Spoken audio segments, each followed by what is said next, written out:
భారత్ జోడో యాత్రలో సాగుతున్నప్పుడు ఈ దేశంలో ఎవరు ఎంత శాతం జనాభా ఉంటే వారికి అంత శాతం ఫలాలు అందాలని ఏదైతే నినాదం తీసుకున్నాడో ఆ నినాదం ఇవాళ మోడీ రాజకీయ మరణ శాసనంగా మారింది. కాబట్టే ఇలా కక్షపూరితంగా నేషనల్ హెరాల్డ్ పేపర్ విషయంలో వారి ఛార్జ్ షీట్ లో ఉద్దేశపూర్వకంగా రాజకీయ కక్షపూరితంగా వయసు కూడా చూడకుండా ఇవాళ దేశానికి కోడలుగా వచ్చి అహర్నిశలు దేశం కోసం పాటుపడ్డ సోనియా గాంధీ గారి పేరు చేర్చడం అనేది చాలా బాధాకర విషయం. రాహుల్ గాంధీ గారు ఇవాళ దేశంలో తిరుగుతున్నప్పుడు ఈ దేశంలో కులాలకు అతీతంగా మతాలకు అతీతంగా ఎస్సీ ఎస్టీ బీసీ మైనారిటీ వర్గాలు వారెంట నడుస్తున్నటువంటి పరిస్థితిని చూసి వణుకు పూసుకున్నటువంటి మోడీ ప్రభుత్వం అమిత్ షా ఛార్జ్ షీట్ లో వీరి పేరు చేర్చడం జరిగింది. తెలంగాణ ప్రజలకు ఒక వాస్తవం తెలవాలి. Associated journalist of India Nehru గారు 1937లో అంకురార్పణ చేసినటువంటి ఏజేఎల్ సంస్థ. దానికి అనుగుణంగానే నేషనల్ హెరాల్డ్ గాని నవజీవన్ పేపర్ గాని ఖవామ్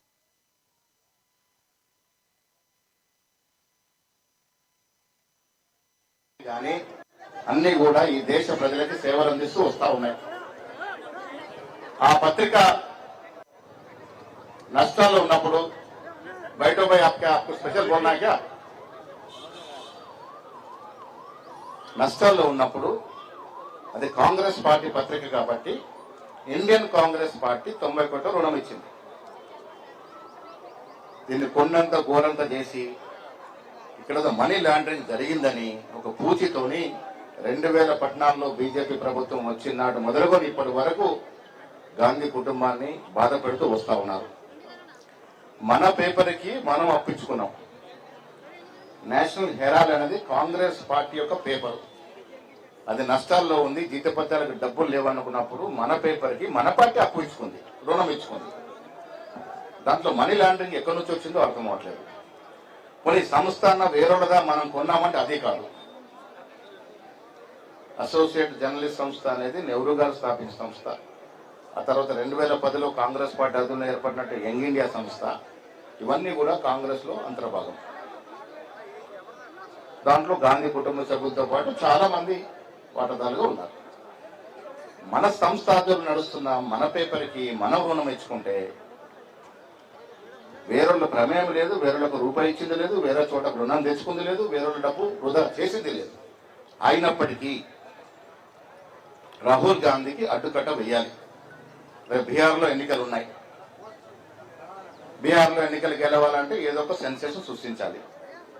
గుజరాత్లో వారి గుండె అయిన గుజరాత్లో సిడబ్ల్యూ సమావేశాలు పెడితే నొప్పి పుట్టింది వాళ్ళకి. మోడీ వన్నే తగ్గుతా ఉన్నటువంటి సందర్భంలో మళ్ళీ ఇచ్చిన ఎన్నికల నాటికి మోడీ ప్రభావం పూర్తిగా తగ్గి కాంగ్రెస్ పార్టీ అధికారంలోకి వస్తుంది.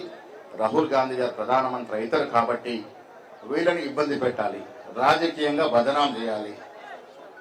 ప్రజాస్వామ్య పద్ధతులు ఎదుర్కోలేని ఇటువంటి శక్తులు, ఇటువంటి దుష్టులు ఈ కేసుల ద్వారా సోనియా గాంధీ రాహుల్ గాంధీని భయపెట్టాలనుకుంటే అది అవివేకం అవుతుంది.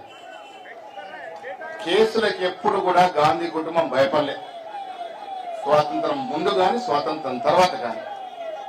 మహనీయుడు జవహర్లాల్ నెహ్రూ దాదాపుగా 9 సంవత్సరాలు ఈ శ్వేత దేశ స్వాతంత్రం కోసం జైల్లో ఉన్నాడు అంటే అది ఇవాళ యువతలో అర్థం చేసుకోవాల్సిన పరిస్థితి. బీజేపీ పార్టీలో ఒక్కడంటే ఒక్కడు స్వాతంత్రంలో పాల్గొన్న నాయకులు లేరు. ఇలా మోడీ అమిత్ షా ఒక్కడి పేరు కూడా చెప్పలేరు మేము ఫలానా స్వాతంత్రంలో మా నాయకులు పాల్గొన్నారు అని. అలాంటి పార్టీ ఇలా దేశం కోసం దేశభక్తి గురించి మాట్లాడుతూ ఉంది.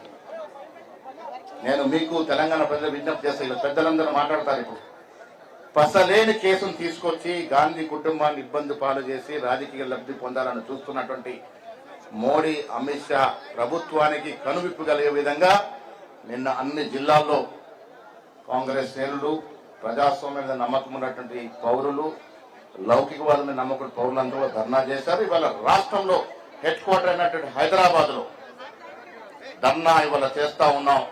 డిప్యూటీ ముఖ్యమంత్రి, మంత్రులు, మా ఇన్ఛార్జ్ అందరూ కూడా సమక్షంలో ధర్నా చేస్తా ఉన్నాం. ఈ ధర్నా కొనసాగుతుంది.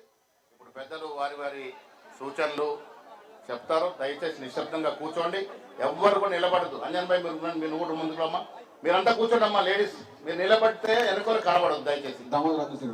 కొమరయ్య కూర్చోండి, ఎక్కడో అక్కడ కూర్చోండి దయచేసి. బాబు మీరు కాడవలు వేసుకున్న వ్యక్తులు కూర్చోండి, మీరు ఎక్కడ ఎవ్వరు నిలబడడం లేదు.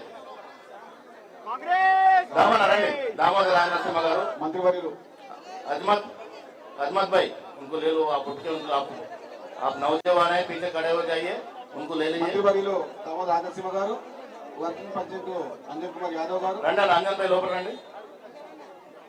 अजमत भी उठ के ले लो, सबको ले लो, और अंजन भाई को ले लो, महिला कांग्रेस को ले लो.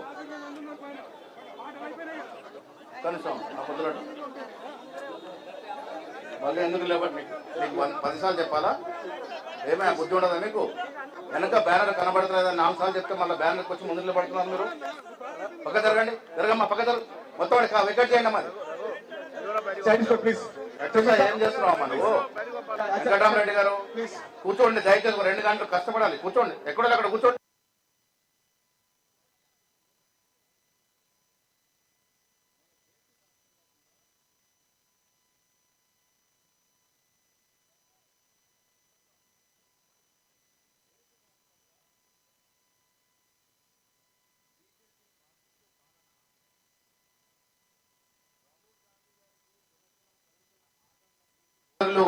జూపల్లి కృష్ణారావు గారు మాట్లాడతారు. ప్లీజ్ కూర్చోండి అమ్మా. ఏమ్మా సుధారాణి గారు మీరు కూర్చోండి, అక్కడ ఎక్కడున్నా అక్కడ కూర్చోండి. ఇక్కడ ఎవరు ఉండదు. నిజాం బాయ్ ఆటో బ్యానర్ దిక్కినదు. జై కాంగ్రెస్, బ్యానర్ దిక్కినదు. జై సోనియా గాంధీ, జై రాహుల్ గాంధీ.